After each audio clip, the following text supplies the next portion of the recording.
Good morning students. BSc third year Hindi medium हम ecology zoology paper second पढ़ रहे हैं और इकोलॉजी में हमारा जो टॉपिक चल रहा था वो था हमारा सीमाकारी कारकों की अवधारणा। सीमाकारी कारकों की अवधारणा जो हमारी चल रही थी उसमें सबसे पहले जो वर्क किया था वो किसने किया था? लिबिंग ने किया था। और लिबिंग ने कहा था कि कोई जो यानी कि हर जीव को वृद्धि करने के लिए कुछ तत्वों की आवश्यकता होती है। ये तत्व वृहत तत्व और सूक्ष्म तत्व कहलाते हैं, यानी कि कुछ तत्व जिनकी अधिक मात्रा में आवश्यकता होती है और कुछ तत्व जिनकी कम मात्रा में आवश्यकता होती है। ठीक है, इसके आधार पर उन्होंने वृहत पोषक तत्व और लघु पोषक तत्व बताए थे। और साथ के साथ लिबिंग ने ये भी बताया था कि यदि कोई पोषक तत्व किसी ऑर्गेनिज्म के लिए यानी कि किसी जीव के लिए या किसी पादप के लिए बहुत कम मात्रा में आवश्यक है, लेकिन यदि वह कम मात्रा में यानी कि जितना उसको आवश्यक है उतना भी यदि उसे नहीं मिलता है तो वो कारक उस पादप की वृद्धि के लिए, उसके वितरण के लिए, उसकी संख्या या हम कहें उसकी प्रजनन के लिए यानी कि उसकी संख्या वृद्धि के लिए क्या होता है? एक सीमाकारी कारक के रूप में कार्य करता है। ये बात किसने कही थी? ये कही थी लिबिंग ने। ठीक है, अब लिबिंग के पश्चात लिबिंग ने बहुत सारे एग्जाम्पल दिए, जैसे उसने किसके मृदीय रासायनिक कारकों पर अपना प्रयोग किया था। इसके साथ साथ उन्होंने ये बोला था कि जैसे भोजन है, ठीक है, भोजन में क्या यानी कि प्रोटीन होता है और प्रोटीन क्या है? एमिनो अम्ल। एक तरीके से जिस तरीके से उन्होंने बोरोन तत्व के बारे में बताया था उसी तरीके से इन्होंने ये बताया कि हम भोजन के रूप में बहुत ज़्यादा कार्बोहाइड्रेट लेते हैं या वसा लेते हैं, हमने कभी प्रोटीन पर ध्यान नहीं दिया। तो प्रोटीन में क्या होते हैं? एमिनो अम्ल होते हैं। और जो हमें रिक्वायर्ड एमिनो अम्ल होते हैं कि 20 प्रकार के एमिनो अम्ल ऐसे हैं जो कि कैसे होते हैं? अनिवार्य एमिनो अम्ल, यानी कि जो रिक्वायर्ड है। यदि उन एमिनो अम्ल में से भी कोई अगर एमिनो अम्ल नहीं मिलता है तो क्या हो जाएगा? वो एमिनो अम्ल जीव की वृद्धि के लिए क्या करेगा? सीमाकारी कारक के रूप में कार्य करता है। ठीक है, तो ये तो किसने बताया था? लिबिंग ने। अब इसके बाद जो लिबिंग की अवधारणा थी उसको ही विस्तृत रूप में या उसको ही संशोधित रूप में प्रस्तुत किया था किसने? ब्लैकमैन ने।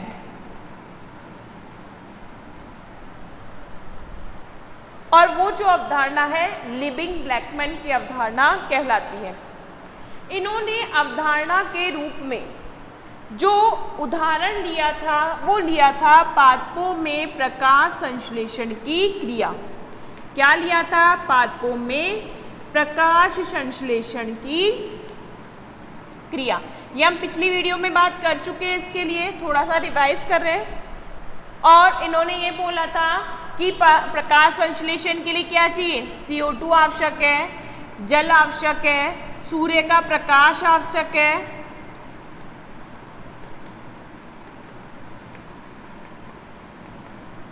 क्लोरोफिल की मात्रा,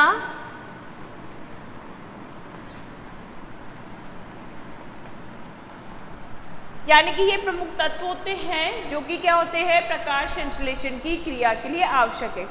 यदि इनमें से कोई भी एक तत्व कम मात्रा में मिले तो वो उसके लिए क्या करता है? सीमाकारी कारक के रूप में कार्य करता है।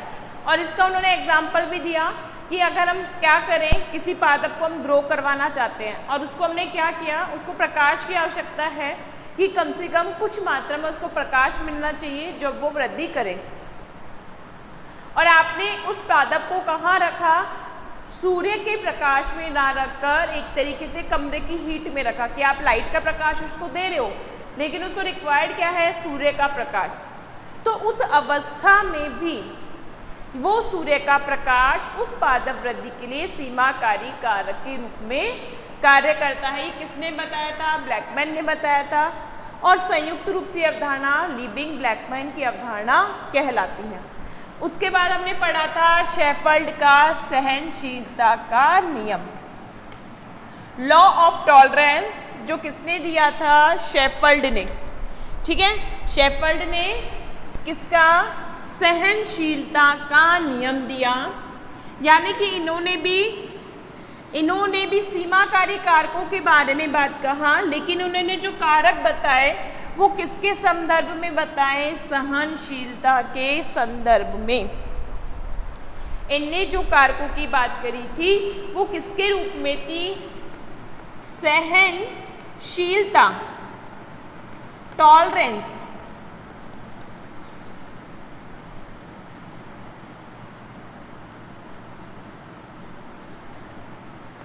ठीक है, किसके संदर्भ में थी? टॉलरेंस के संबंध में थी कि किसी भी जीव को या पादप को वृद्धि के लिए जो पदार्थ होते हैं उनकी निश्चित मात्रा आवश्यक होती है। लेकिन कभी कभी क्या होता है, यदि कोई पदार्थ आवश्यकता से अधिक दिया जाता है तो एक बार में अगर हम इसका ग्राफ प्लॉट करना चाहें तो कैसा आएगा कि सहनशीलता का और पादप की मात्रा का, किसका? सॉरी, पदार्थ की मात्रा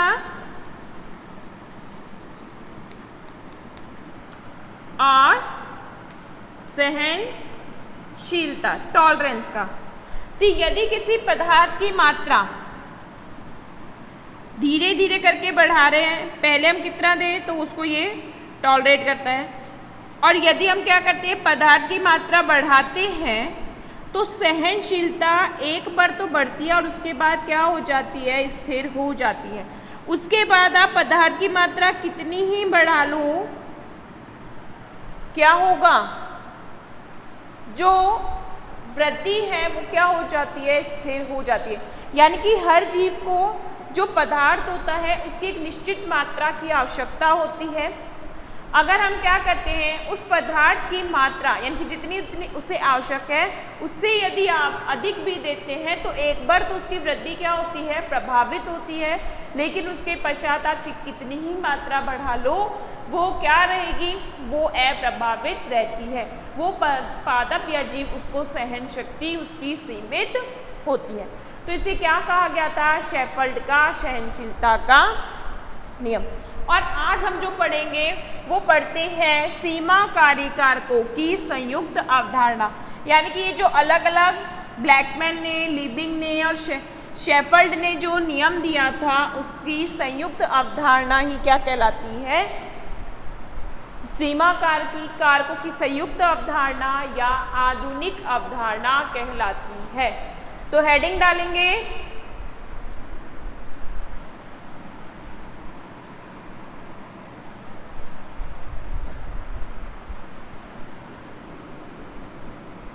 क्या हेडिंग है आज की हमारी? सीमाकारी कारकों की संयुक्त या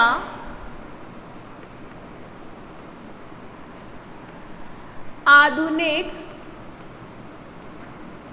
अवधारणा। ठीक है, सीमाकारी कारकों की संयुक्त या आधुनिक अवधारणा लिखेंगे इसमें।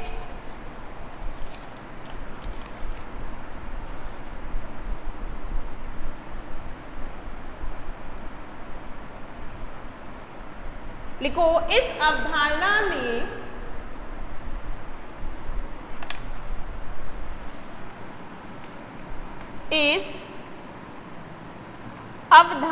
में लिबिंग व शेफर्ड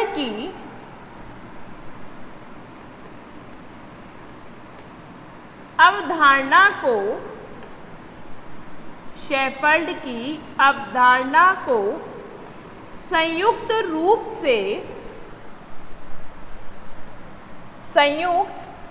से प्रस्तुत किया गया है। लिबिंग व शेफर्ड की अवधारणा को संयुक्त रूप से प्रस्तुत किया गया है।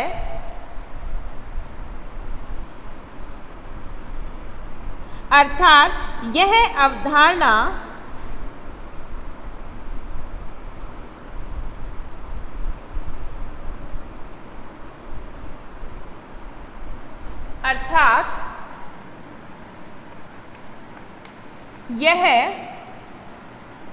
अवधारणा कहती है कि यह अवधारणा कहती है कि जीव की वृद्धि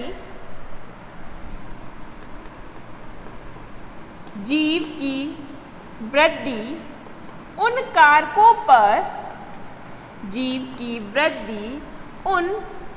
कारकों पर निर्भर करती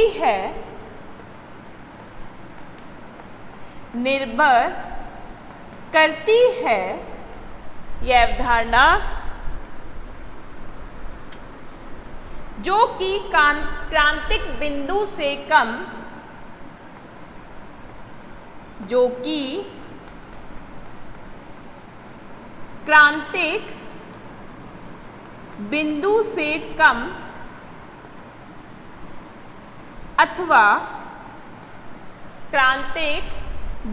से कम अथवा सहनशीलता की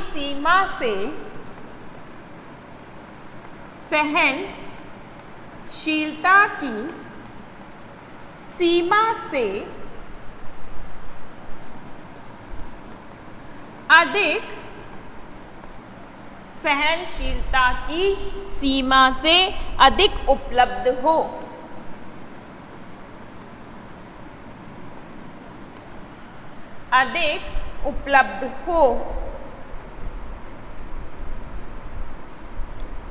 यदि किसी स्थान की मृदा में, इसमें आगे लिखेंगे जैसे यदि किसी स्थान की मृदा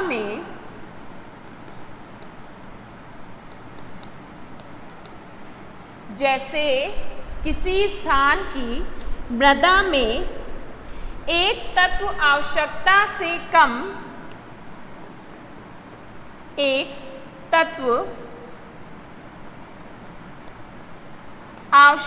से कम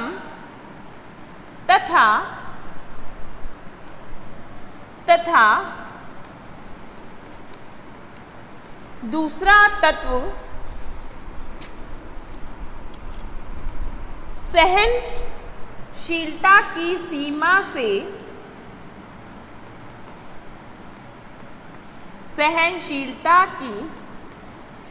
से अधिक हो तो दोनों ही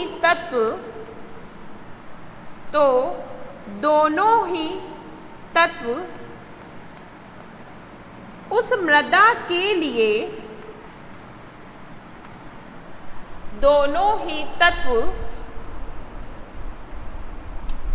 उस पादप के लिए दोनों ही तत्व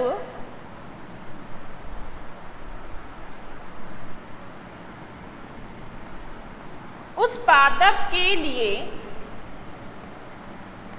सीमाकारी कारक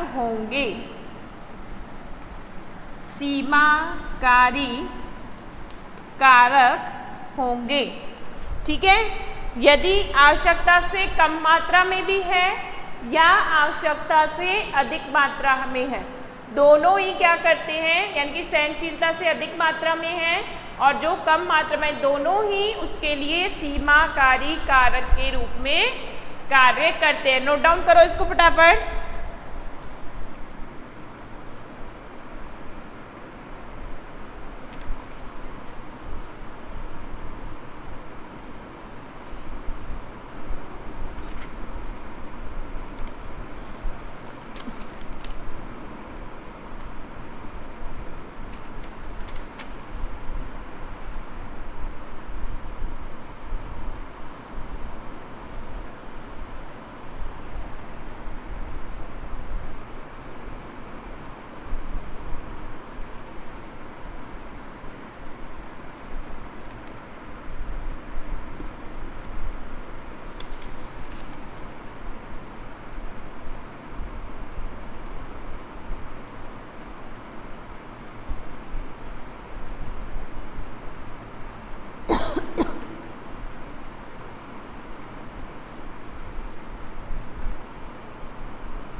नोट डाउन किया?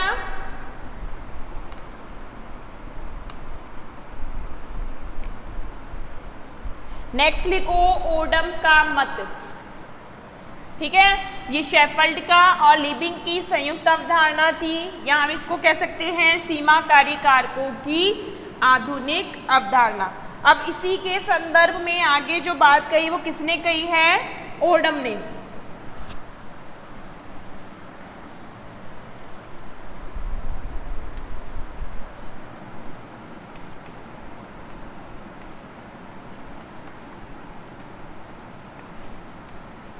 ओडम का मत, हेडिंग डालेंगे ओडम का मत।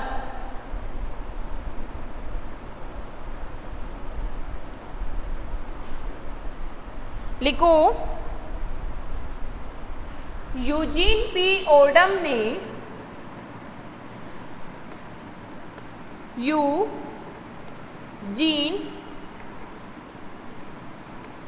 पी ओडम ने रासायनिक कारकों को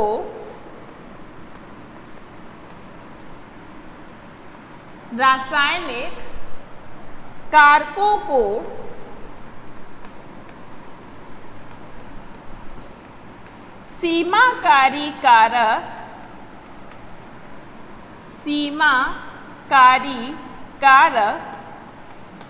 तथा वातावरणीय कारकों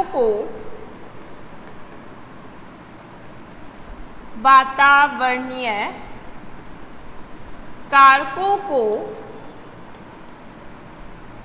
सहनशीलता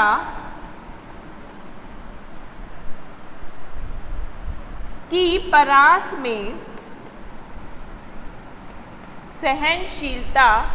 परास में सम्मिलित किया।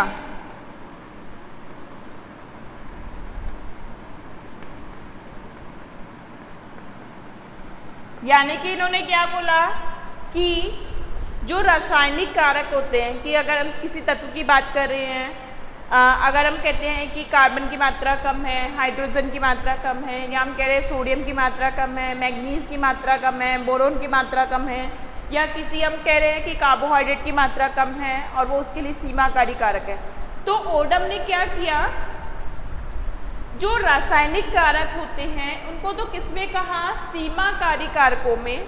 और जो वातावरणीय कारक होते हैं जैसे तापमान हो गया, आर्द्रता हो गई, या हम कहते हैं वर्षा ऋतु हो गई, यानी कि एक तरीके से वर्षा की मात्रा हो गई, इन सबको किसमें इंक्लूड किया? सहनशीलता की परास में सम्मिलित किया। और उसने ये बोला कि ये जो दोनों सम्मिलित रूप से क्या करते हैं, किसी जीव की वृद्धि या उसके वितरण को प्रभावित करते हैं। जिसके लिए उन्होंने क्या बताया कि कुछ जीव ऐसे होते हैं जो कि जो कि कम तापमान में भी रह सकते हैं, यानी कि एक उनमें अनुकूलन क्या होता है कि वो कम तापमान में भी रह सकते हैं। और ये हम पढ़ते हैं, जैसे जो ध्रुवीय भालू है, ध्रुवीय भालू कहाँ रह सकते हैं? ध्रुवीय प्रदेशों में रह सकता है।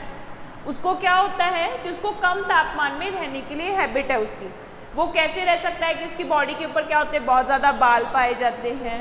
पैर कैसे होते हैं? उसकी गद्दी वाले होते हैं, फॉर्मिस्ट होते हैं, कि वो आराम से क्या कर सकता है? बर्फ़ में चल सकता है। स्लेज चलाने वाला अगर जैसे रेनडियर होता है, रेनडियर कहाँ पाया जाता है? भी बर्फ वाले स्थान पे पाया जाता है। तो ये जो जीव होते हैं इनकी सहनशीलता, या हम कह सकते हैं इनका वातावरणीय कारक क्या है? तापमान। तो ये कम तापमान में भी रह सकते हैं, लेकिन यदि इनको कहाँ रखा जाए? अधिक तापमान वाले स्थान में रखा जाए तो क्या होगा? विपरीत प्रभाव पड़ेगा। तो इनको हम क्या कह सकते हैं? इनको तनुतापी जीव कहा जाता है, या अल्पतापी जीव कहा जाता है, जो कि कम तापमान परास वाले स्थान पर रहते हैं। इसी तरीके से कुछ जानवर ऐसे होते हैं या कुछ जीव ऐसे होते हैं जो कि अधिक तापमान वाले स्थान पर रहते हैं। जैसे कैमल की बात करें, ऊंट कहाँ रहता है? रेगिस्तान में आराम से रह सकता है। एंटीलोप, चिंकारा अगर हम बात करें, कहाँ रह सकता है? रेगिस्तान में रह सकता है, जहाँ पर तापमान क्या होता है? ज़्यादा होता है। तो ये जीव क्या कहलाते हैं? पृथुतापी या यूरीथर्मल एनिमल कहलाते हैं। तो अलग अलग तापमान को सहन करने की जो इनकी क्षमता होती है वो अलग अलग होती है। ठीक है, लिखेंगे इसी में।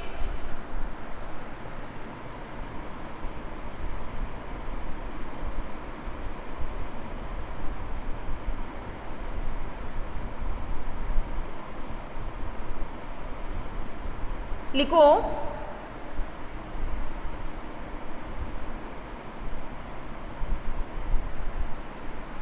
प्रत्येक जीव,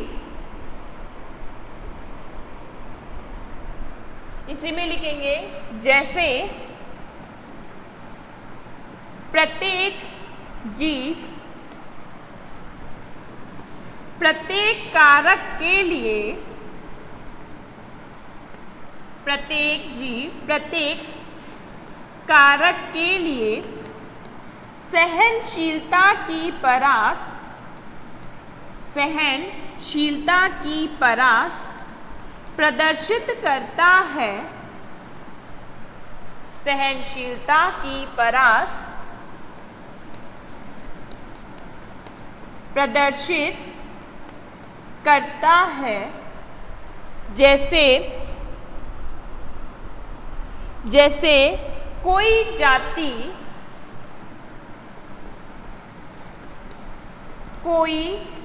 जैसे कोई जाति बहुत कम तापमान परास में रह सकती है, बहुत कम तापमान परास में रह सकती है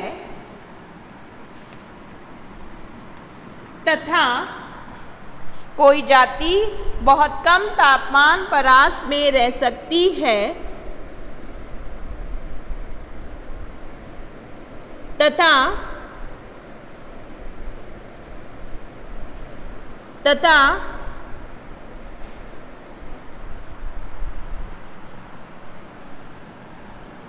कोई जाति अधिक तापमान परास में रहती है, अधिक तापमान परास में रहती है।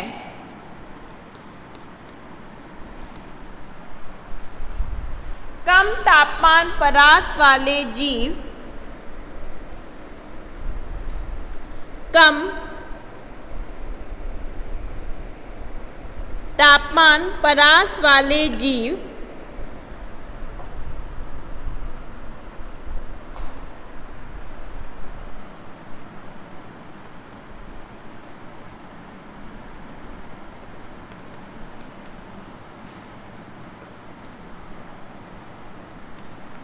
वाले जीव तनुतापी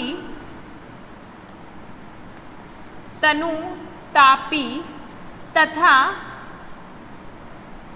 अधिक तापमान परास वाले जीव, अधिक तापमान परास वाले जीव पृथुतापी पृथु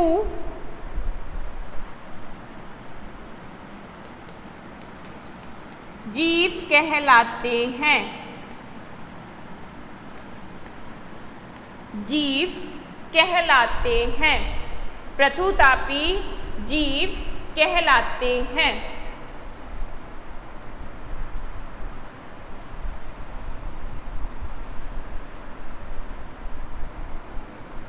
जैसे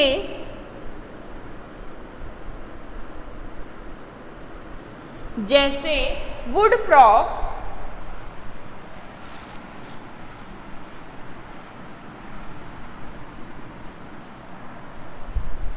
जैसे वुड फ्रॉग की तापमान के प्रति सहनशीलता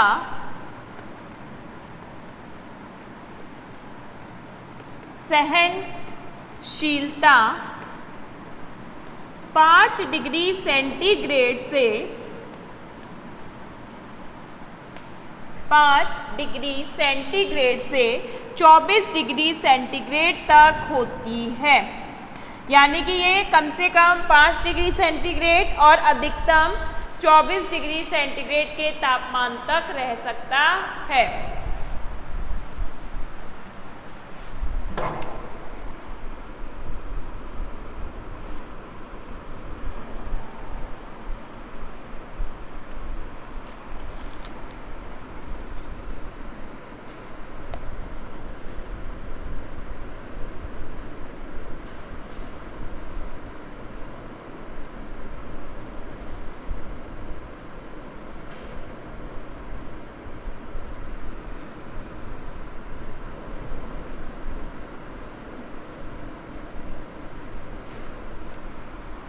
लिखा यहाँ तक?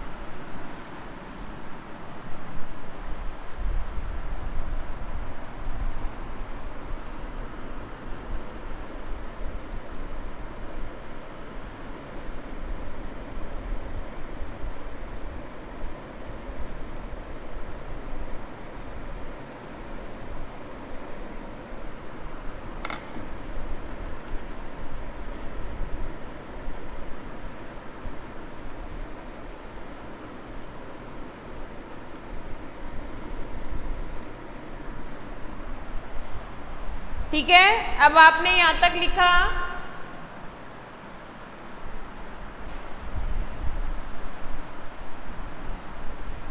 तो ये हमारी थी किसके? सीमाकारी कारकों की संयुक्त अवधारणा।